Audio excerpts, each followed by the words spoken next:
Hi, everyone. Welcome back to Annual Conference Live with 0 to 3. I'm Will Hallex. This is our fireside chat on proven approaches to improving child welfare. I'm here with Darneshia Bell.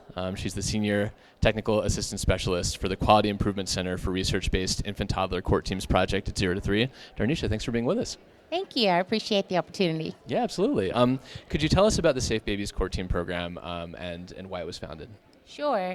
So Safe Babies Court Teams was founded roughly back around 2005 after Judge Cindy Lederman in Miami-Dade, Florida saw this cycle of parents coming into the system. So she had the grandparent, and then she had the mom, then she had the teenage daughter with her baby, and she sees this generational pattern coming through the door. And in addition to that was the amount of trauma, generational trauma that was just passed down, and this cycle that was being perpetuated, and said, somebody get in front of this.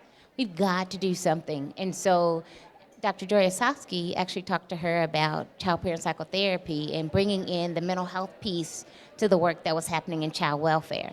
And so we started working then on building what was called the Court Team for Maltreated Infants and Toddlers.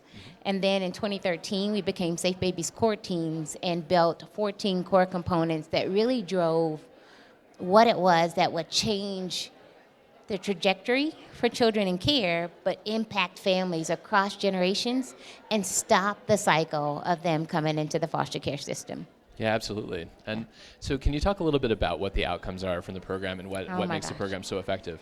Absolutely. It's one of my favorite things to talk about. We just had some recent research that came out studying our sites around the country. And if you look at the cycle of recidivism into foster care on a national level, about 9.1% of children who exit foster care will walk right back in the door within 12 months.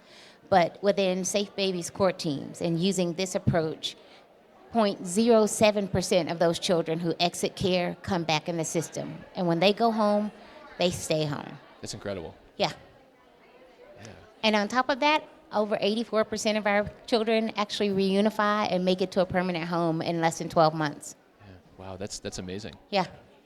And I can only imagine that you come into contact with a lot of really compelling stories from this work. Is there one that comes to mind for you here? Yeah. So I'm going to give you two really quick.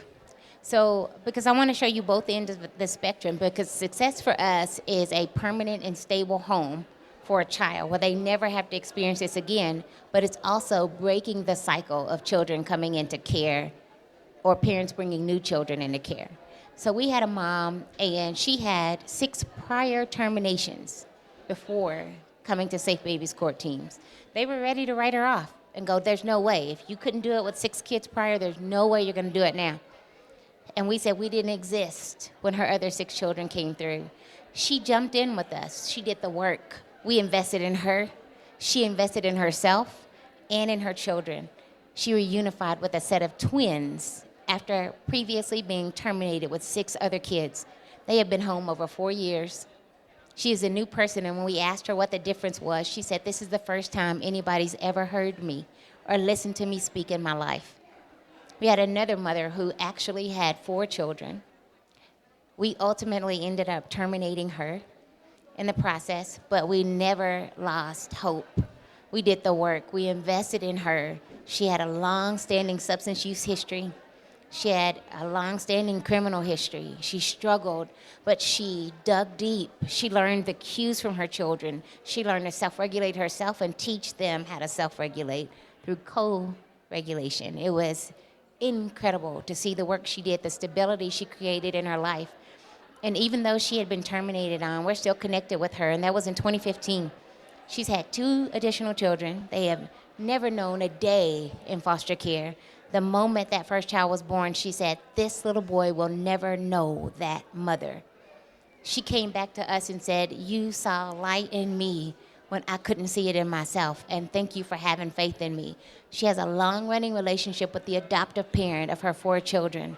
They celebrate her every year on Mother's Day, give her gifts. She just got promoted this week to a manager position in her job. It's the first time she's had stable employment in her life.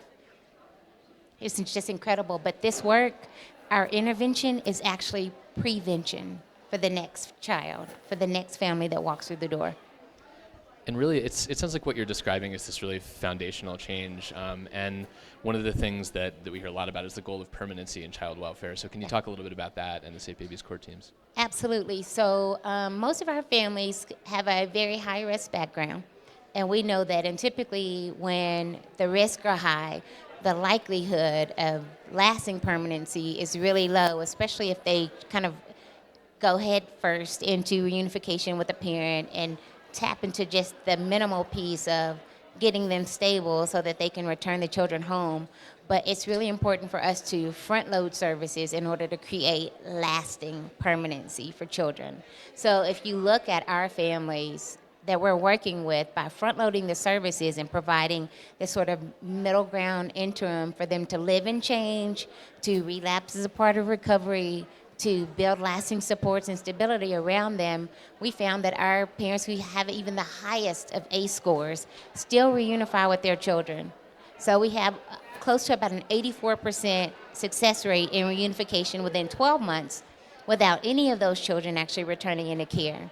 And that even our incarcerated parents have a rate of about 50% of reunifying with their children, one or both of those parents, in that process. And if they're not going back home to their biological parents, they're with loving family members and they're still connected.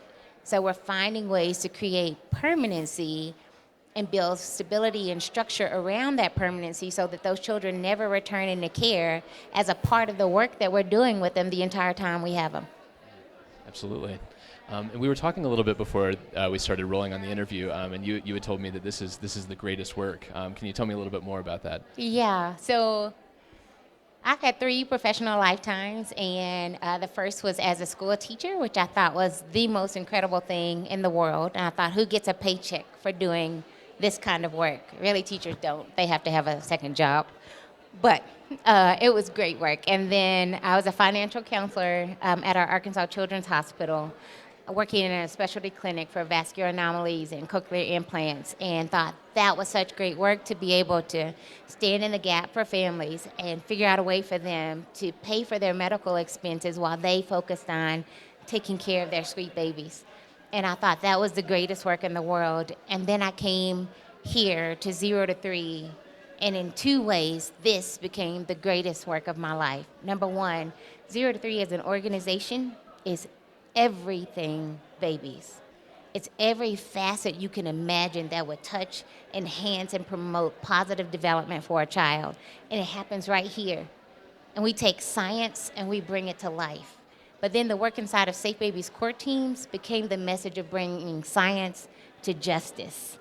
And so we're able to create stability and better outcomes for children where that they are able to overcome that trauma that's going to be a part, it's embedded in their systems now.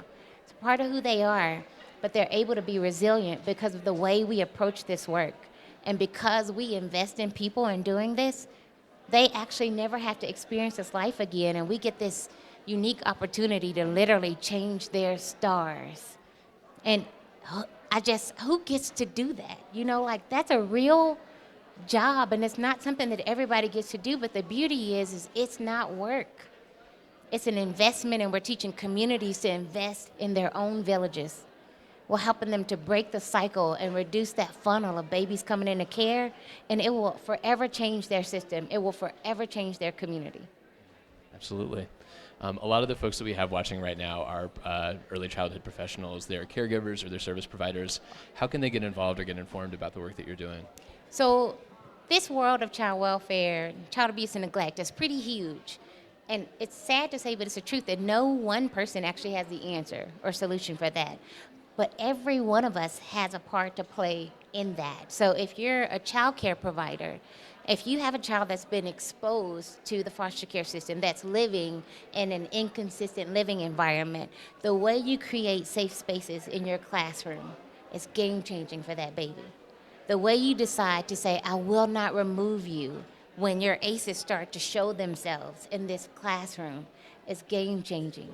The way we teach caregivers, relatives, parents, foster parents, how to love on kids who didn't ask for a life of brokenness, but for many of them were born into it, not only strengthens the environment around that child, but it gives them a working knowledge to actually be a lasting caregiver and a part of their life regardless. There's professionals out in the community who are touching the lives of these children, and they can actually partner with someone else in a completely different profession and scaffold the way they provide services for families. It's the village that they build around their individual communities by saying, at some point, I'm impacting that child, that parent, that caregiver involved in this work, and I'm going to do my part by making a place for them inside this work and connecting and communicating with anybody else that's touching that child or that parent. Absolutely. And if you're a professional out in the audience who's watching right now, you can explore some related resources to this at 0to3.org/AC Live. We also have a schedule of our upcoming fireside chats there as well. Our next one is going to be on infants and early childhood mental health and DC05 that's coming up at the top of the hour at 5 o'clock Mountain Time. We hope that you'll join us for that. And in the meantime, Darneshia, thanks so much for joining us. Thank you. Yeah, we'll see you soon.